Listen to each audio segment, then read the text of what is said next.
Before Hyeseong Kim ever put on a Dodgers uniform, before the spring training highlights, before Dave Roberts called him a spark plug off the bench, there was a phone call nobody reported on for weeks.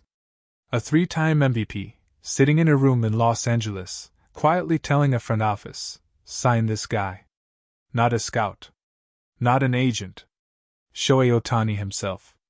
And today, we're going to explain why that one recommendation might be the most emotionally loaded transaction in the Dodgers' recent history. Let's start with what actually happened.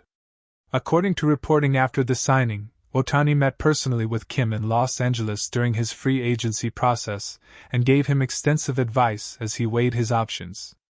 This wasn't a Zoom call or a league-mandated meet and greet. This was Ohtani, on his own time, walking a fellow countryman through what it would mean to leave everything familiar behind and come compete in MLB.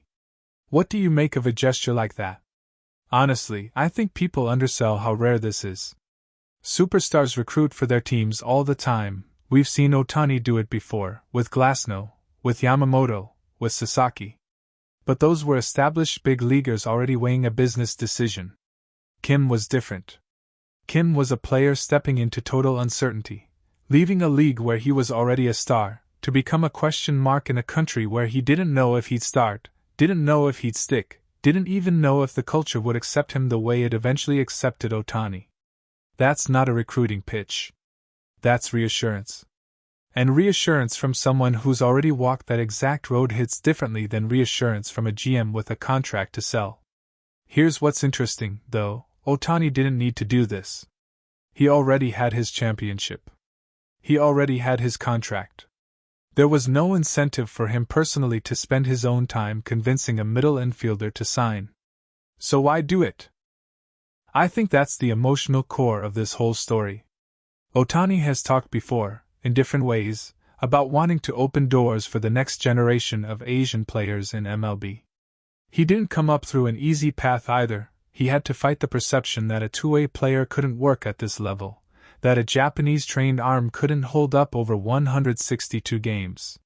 When you've had to prove people wrong just to get taken seriously, and then you watch a countryman standing at that same starting line, unsure, you don't just wish him luck.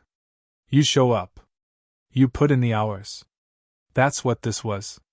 Now let's talk about what happened after the signing, because this is where the story stops being sentimental and starts being real. Kim didn't walk into a starting job. He wasn't guaranteed anything. He had to earn playing time in a crowded infield, and for stretches of his first season, that meant watching from the bench, adjusting to a league that plays faster and harder than anything he'd faced before. Does that sound familiar? Because it's almost identical to what Ohtani went through in his own rookie transition. Different tools, same uncertainty. But here's the number that matters. Since being called up to fill in for an injured Mookie Betts, Kim has hit right around .289 with an OPS pushing .750 and a WRC plus over 110, meaning he's not just adequate, he's been measurably above league average at the plate. Add in the stolen bases, the above-average defense, and Dave Roberts himself has started using the phrase spark plug to describe what Kim brings to the lineup. What did you think when you saw those numbers start climbing? I thought, this is the payoff nobody predicted on day one. When a superstar recruits a role player, the easy outcome is disappointment. The player gets buried on the bench, the story quietly disappears, and nobody brings up the recruiting angle again because there's nothing left to say. That's the far more common version of this story. Kim avoiding that outcome entirely, and not just avoiding it, but forcing his way into meaningful playing time on a championship-contending roster. That's what makes Ohtani's original bet look less like a gesture and more like a genuinely good read on a player. And I think that's the piece that gets lost. Ohtani wasn't just being kind. He was also right. He saw something in Kim during that meeting, the athleticism, the makeup, the ability to adjust, that the Dodgers' own scouting reports later confirmed after watching him live during the Soul series. So this isn't a story about a favor. It's a story about a superstar using his voice, at his own cost, to advocate for a player he genuinely believed in, and then watching that belief get validated in real time, on the same field, in the same clubhouse. There's a smaller detail in all of this that I think deserves more attention than it gets. Reports out of spring training mention that even with everything Ohtani has on his plate, the recovery, the hitting workload, the return to the mound, he still made time to work with Kim in the batting cage. Not a press conference moment. Not a photo op. Just two guys, one established, one still finding his footing, putting in extra swings together. What does a detail like that tell you?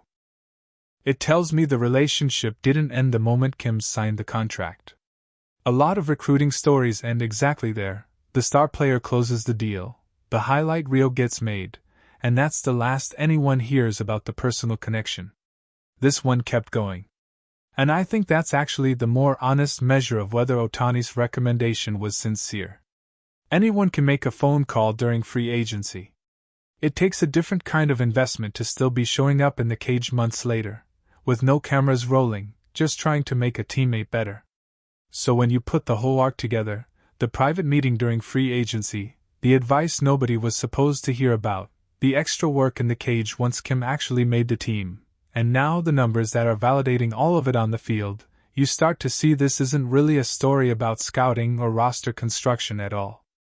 It's a story about one player choosing to spend his influence on somebody else's opportunity. Ohtani had nothing to gain personally from Kim signing with the Dodgers instead of another team. He gained it anyway, a teammate who trusts him, a clubhouse that's a little tighter, and a rookie who's now producing at a level that makes the entire recommendation look less like sentiment and more like foresight. And if Kim keeps playing anywhere near this level through the rest of the season, this quiet recruiting story from the winter is going to look like one of the most underrated moves of the Dodgers championship core, not because of what it did for the roster on paper, but because of what it says about the guy who made the call in the first place. What do you think? Is this the kind of story that gets remembered 5 years from now, or does it fade the moment Kim's numbers cool off? That's the real question worth sitting with.